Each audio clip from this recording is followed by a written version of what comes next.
Everyone that made a YouTube video shows you how to place a dryer belt with a pulley. I'm cheap and I'll show you how to do it with this spare part. Watch a different video to see how you get the dryer to this part here. But anyways, how this is going to work is you're going to have to loop the belt through this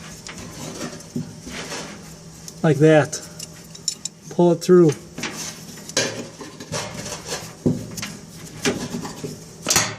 So get it in your clip.